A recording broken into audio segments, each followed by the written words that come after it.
aren't you released a new movie today on our streaming platform? It's not the fact that you did it, it's about how you did it. You can't just go around releasing your film straight onto Disney Plus without making people pay extra for it. See, this is why we bought you out. You don't understand. It's most certainly about the money. How dare you? I most certainly am not. Shut up, you stupid lamp. I'm out of here. This isn't over.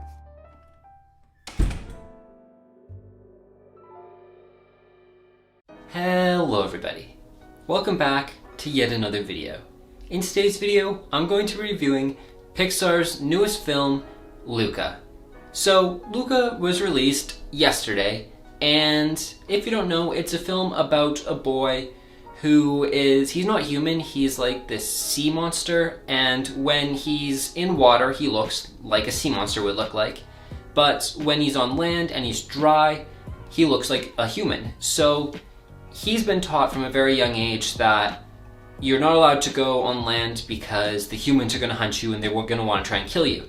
But then at one point he meets his soon-to-be friend Alberto, and the two of them decide, you know what, it's so fun being on the surface, we're going to run away from home. There's a little more complication than that, but basically they run away from home and they go to this human village and they just try to fit in and they try to get this little bike thing, and it's just basically it's a coming-of-age story about two friends, and then there's a third friend that comes along afterwards, and the three of them are just having a fun time trying to live life and enjoy life. So after hearing that, you guys are probably thinking, oh, this is probably going to be something like a feel-good story, and you guys definitely aren't wrong about that. This is a real feel-good story. It's a great coming-of-age story about Luca and how he's trying to live his life, see and explore things, and discover new things and have fun doing it. And it's a really, really fun watch. First of all, I really liked the premise. PIXAR always has fantastic premises for their films. That's one of the things that makes them so good. And just the premise of this film with having like a sea monster hating town, and then there's like this sea monster who's trying to fit in with them. I really like it. It brings out some real funny moments, like when he's trying to hide from people. And actually that's something that I wasn't expecting to experience throughout this film, was the comedy. So I'd seen most of the trailers before seeing this film, so I'd seen most of the jokes with Alberto and Luca trying to hide their sea monsterness. And so, like, I knew most of those jokes were coming, but some of the other jokes were pretty funny, caught me off guard, and I actually, like, this was a fun watch, it was a funny watch, and despite all that, it was still super heartwarming.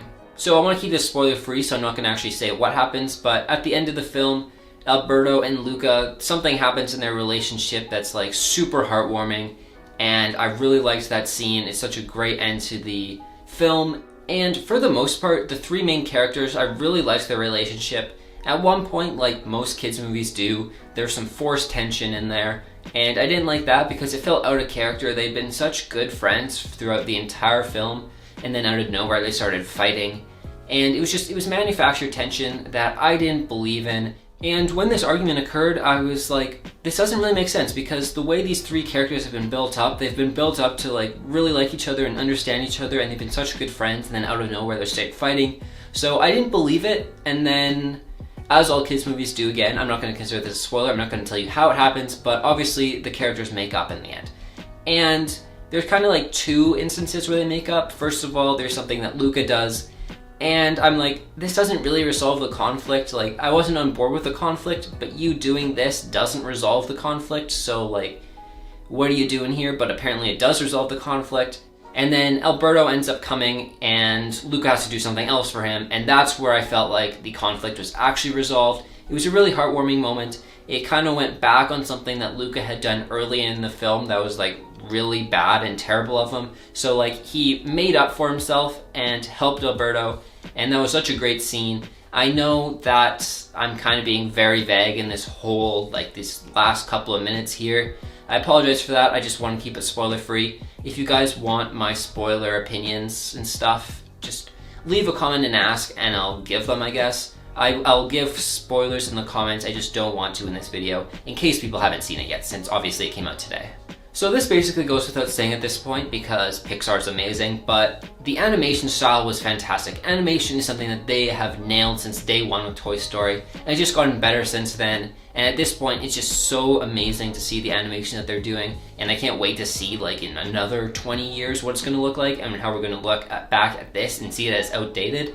It's just so amazing how far animation's come. I just wanted to point out, it looks beautiful, it looks amazing, and yeah, it's just great.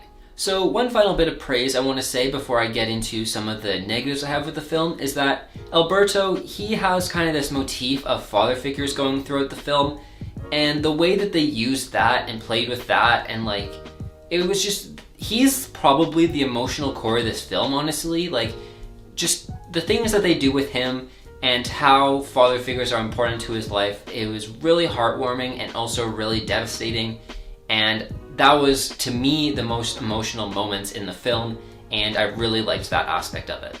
But yeah, on to the negatives now. One negative I have is that the whole sea creature versus human thing is a little inconsistent. For example, right when Luca comes onto land, Alberto has to teach him how to walk because he's only swam his entire life. And then after that, some other sea creatures come onto the land, and they have been hinted at never going on land before either, just like Luca, but they're able to walk around just fine, and it's just a little weird, it's a little inconsistent, obviously. So the other thing that's kind of inconsistent is that they're obviously supposed to be fish out of water, excuse my pun, but they're fish out of water, and so there's some jokes where they misspeak or they don't understand some human things, but then for the most part they understand what's going on with humans. And so it's like, do you guys understand how humans work? Do you not understand how humans work? It's just a little odd, and mostly their not knowing stuff is just played for laughs, so it kind of just, it breaks continuity of them understanding everything to play off for laughs. I'm fine with it. It didn't ruin my viewing experience, obviously. It's just something that's a little inconsistent. So the only other negative really I had about this film, I mentioned it before, and that's the forced tension at the third act.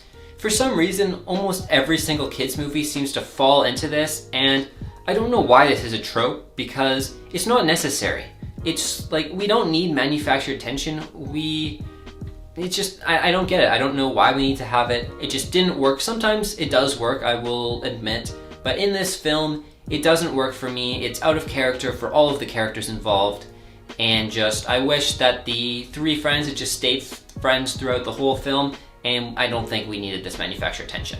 So that's basically all I have to say. So as I get into the ratings here, in terms of entertainment, I really enjoyed this film. I usually enjoy Pixar films, and this was no exception. So I'm gonna give it a 9 out of 10 for entertainment value. In terms of quality of film, it was very good for the most part, like most Pixar stuff is. However, there are a couple flaws with the inconsistencies and the forced tension, so I'm gonna give it an 8 out of 10 for quality of film, giving the film a total overall rating of 8.5 out of 10. Pixar is definitely my favorite animation studio. They make consistently good work. This was no exception. This film is amazing. It's probably going to get nominated. I would honestly think it's going to get nominated for Best Animated Feature next year, depending what else comes out. I think Mitchell's vs. the Machine should win, but that's besides the point. I think that this still deserves, from what I've seen so far, definitely a nomination. Pixar is just amazing. Whenever I go to look for something animated to watch, I always look for Pixar. Pixar has never once disappointed me. Sony Animation makes some great stuff as well. However, they make some bad stuff as well, so like, it's hit or miss with Sony Animation. I've not been a huge fan of Disney lately, but Pixar always hits the mark and is always great, and this is one of those. But anyways, that's all I have to say today, so I hope you guys did enjoy this video. I'm going to do a quick shout out here to my friend Landon over at Farside Films.